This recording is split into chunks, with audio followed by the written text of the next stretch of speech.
Deuxième journée de Ligue des Champions, occasion parfaite de tenter un prono sur Unibet, 100 € remboursés sur votre premier pari grâce au lien en description, conditions pour jouer en bas de l'écran.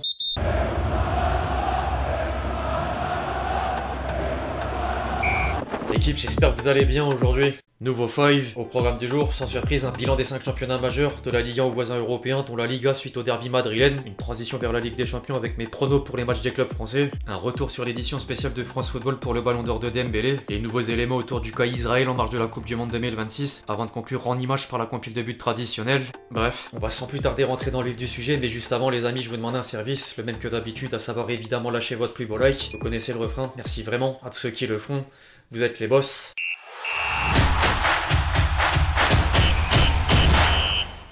La sixième journée de Ligue 1 aura causé du mouvement dans le haut de tableau. La raison aux confrontations entre concurrents directs, Marseille et Lyon, tombeurs de Strasbourg et Lille, et quelques déconvenus. Monaco surpris par Lorient et Nice tenu en échec par le Paris FC. Derrière, le PSG a rassuré l'essentiel devant Auxerre pour conserver la tête du championnat de France grâce à une meilleure différence de but que l'OL. Le choc du dimanche laisse quant à lui un score fat de 0 partout, mais un match plein de spectacles. Réduit à 10 au bout de 50 secondes de jeu, Lens est venu imposer le rythme au Stade Rennais jusqu'à nourrir des regrets après avoir eu plusieurs occasions franches. De quoi avoir 4 nominations sans erreur dans le bilan de l'équipe.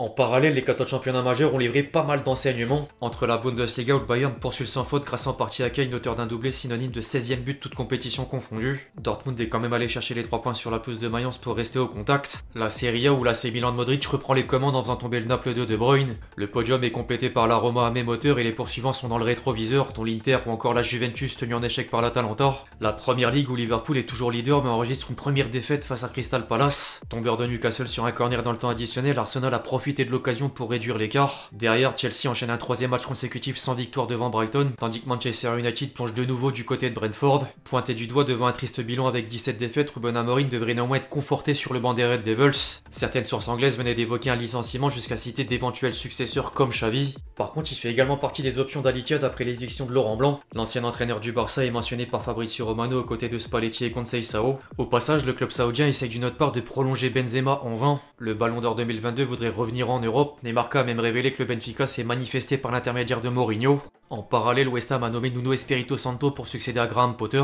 Fin de l'aparté coach Arabie Saoudite. Pour boucler la boucle, du côté de l'Espagne, le derby madrilène rebat les cartes. L'Atlético s'est offert le Real Madrid grâce en partie à Julián Alvarez, double buteur, et Griezmann pour enfoncer le clou. Le Barça pouvait détrôner le rival en tête, opportunité saisie par les Blaugrana après avoir renversé la Real Sociedad. À peine entré en jeu, Lamine Yamal a d'ailleurs délivré une passe décisive. Derrière, la presse espagnole est de plus en plus inquiète concernant Mbappé. AS écrit notamment que c'est la dépendance croissante de l'équipe vis-à-vis du Kicks, dont l'apport offensif est pratiquement le seul support d'un projet qui pour l'instant trouve pas d'équilibre en attaque. Alors que le français a maintenu un niveau rappelant le reste de la saison, l'équipe a pas réussi à suivre le rythme. Le tout avec une interrogation autour de la complémentarité de l'ancien parisien avec Vinicius. En parlant de Vinicius, il est tombé dans le piège de coquet durant le derby madrilène. Le milieu espagnol voulait sortir la star brésilienne du match en allant jusqu'à utiliser Mbappé pour envoyer une pique subtile.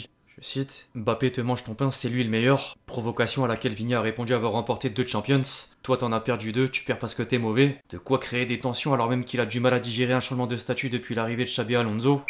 Saison régulière de Ligue des Champions, acte 2. La deuxième journée de phase de Ligue de la meilleure des compétitions, c'est demain et les clubs français seront suivis de près avec 3 adversaires de taille. Maintenant, place au prono. Je vais me répéter, mais qui dit Coupe d'Europe avec plus de matchs dit opportunité sur Unibet. Dans moins de 24 heures, nouveau défi important pour l'OM qui reçoit l'Ajax. L'OM avait lancé la campagne européenne avec quelques regrets sur la pelouse du Real Madrid. Une décision arbitrale contestable, 2 pénaltys de Mbappé. Faudra d'autant plus en vouloir au Vélodrome avec le soutien du 12e homme. En fait, je suis assez optimiste pour le premier match, comme illustré par les chiffres.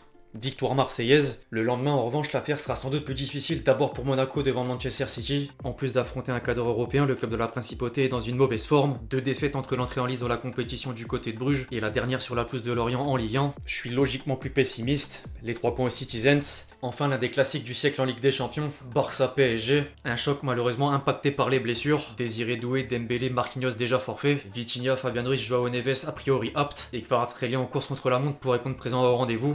En parallèle, Hansi Flick peut enfin compter sur Lamine Yamal. Rafinha est quant à lui indisponible, tout comme Gavi ou encore Fermin Lopez. L'équipe à domicile est favori sur le papier, mais tous les scénarios sont possibles. J'ai un peu de mal à voir une victoire parisienne, mais j'hésite entre le match nul et la victoire barcelonaise. Allez, va pour le match nul. Si certains veulent me suivre, les amis, vous savez quoi faire, rendez-vous sur Unibet. L'inscription via mon lien en description permet d'obtenir le remboursement de votre premier pari. Exemple, une mise de 100 € sur le combiné du jour égale 827 € dans la poche, et si perdant, vous récupérez vos 100 € pour pouvoir rejouer ensuite. Disclaimer néanmoins, les jeux d'argent sont interdits aux mineurs, jouez comporte des risques et ne misez que ce que vous êtes prêt à perdre.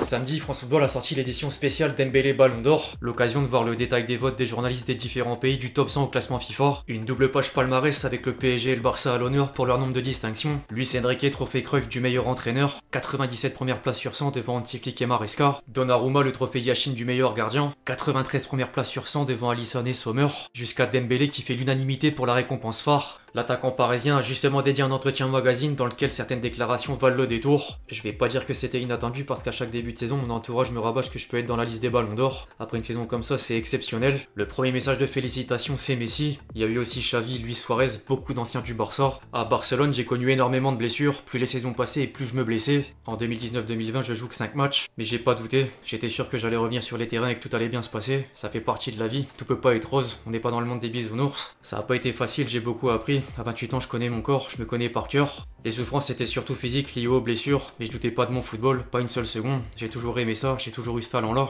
donc je doutais pas. Fallait que mon corps me permette d'expérimenter mon football. Content pour toute la famille, tout mon entourage. Comme on dit, c'est le ballon d'or du peuple aussi. Avec Benzema, on est tous deux issus des quartiers, on y a grandi, et être au plus haut niveau mondial, remporter un ballon d'or, c'est exceptionnel. Lui, c'est le premier ballon d'or du peuple, moi je suis le deuxième. Je voulais être un grand joueur, je fais des matchs de Ligue des Champions. Si tu disputes ces rencontres, c'est que t'es dans un grand club, que t'es une star, donc j'en suis une. Ce mot, ça m'est égal, je veux rester le même, ça me fait rien du tout. Même si parfois tu peux pas marcher dans la rue tranquillement sans qu'on te demande une photo. C'est un grand mot, meilleur joueur du monde. Pour moi, ça veut rien dire, ça peut changer tous les week-ends. Un match t'es pas bon, on va dire t'es nul. L'autre match t'es le meilleur du monde. Tous les 15 jours, ça peut changer. Après, quand tu fais une grande saison, la plus belle des saisons, t'es récompensé. T'as été le meilleur joueur de la saison. À Rennes, j'ai commencé 2-3 matchs sur le côté, mais ensuite j'étais juste derrière l'attaquant. Et c'est pas pareil quand on se retrouve plus proche du but. Ailier, tu dois dribbler 3-4 joueurs, t'arrives devant le gardien, t'es fatigué, tu tires là-haut. Même à Dortmund, j'étais plus dans l'axe et c'était beaucoup plus facile. Sur mes 7 saisons à Barcelone, j'étais surtout sur le côté. C'est pas vraiment le même poste entre ailier collé à la ligne et électron libre. On dit faux neuf, mais c'est électron libre. Luis Enrique me laisse beaucoup de liberté, j'en ai besoin.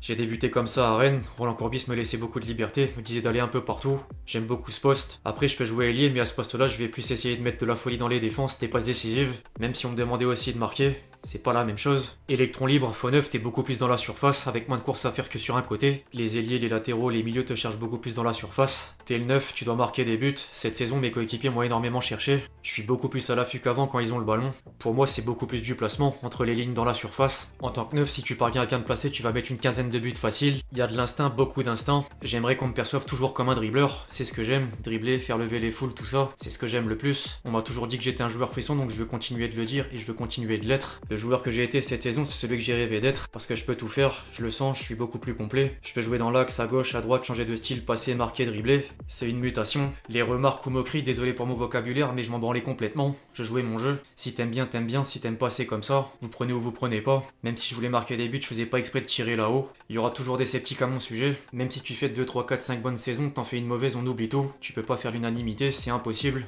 Il y a pas de risque de décompression après avoir gagné la Ligue des Champions et le Ballon d'Or. On est des compétiteurs, on veut gagner encore. Ça a pas atténué ma faim. On a encore beaucoup à donner pour le Paris Saint-Germain, de grands objectifs avec le club. Je suis un compétiteur, je veux jouer au plus haut niveau possible, remporter tous les matchs et plein de trophées. Parce que si tu gagnes pas, t'as pas faim, avec Luis Enrique, tu vas aller sur le banc. On va acheter un autre joueur. Le pressing, le coach nous a demandé de le faire surtout pour nous, les attaquants. Car parfois on y allait mais pas vraiment, ils essayaient de ressortir. Il nous a montré toutes ces vidéos. Au fur et à mesure de la saison, on a commencé à presser tous ensemble. On voit mon pressing mais tout le monde le fait derrière. Car si je le fais tout seul, on est mort. C'est quelque chose qu'il faut faire et qu'on va toujours faire. Dans notre style de jeu, quand on fait un très bon pressing, on récupère très vite le ballon. Le projet du PSG a été porté par Ibrahimovic, Neymar, Messi, Mbappé. Et il est pas consacré avec moi mais avec tout le monde. C'est une équipe. Quand tu vois Achraf, Nuno, tous les autres, tout un groupe, c'est le ballon d'or de l'équipe. C'est à peu près tout ce qu'il y avait à retenir de l'interview.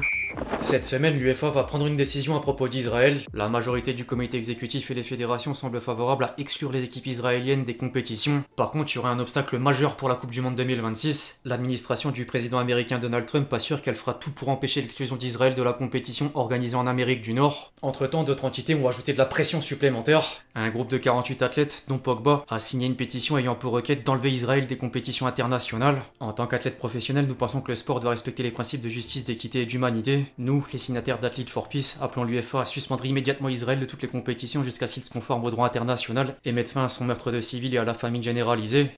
Rendez-vous au prochain épisode. C'est déjà le moment de conclure en image avec la compile de buts. Et là peut-être l'opportunité de faire mouche, le slalom dans la défense, la frappe et le but.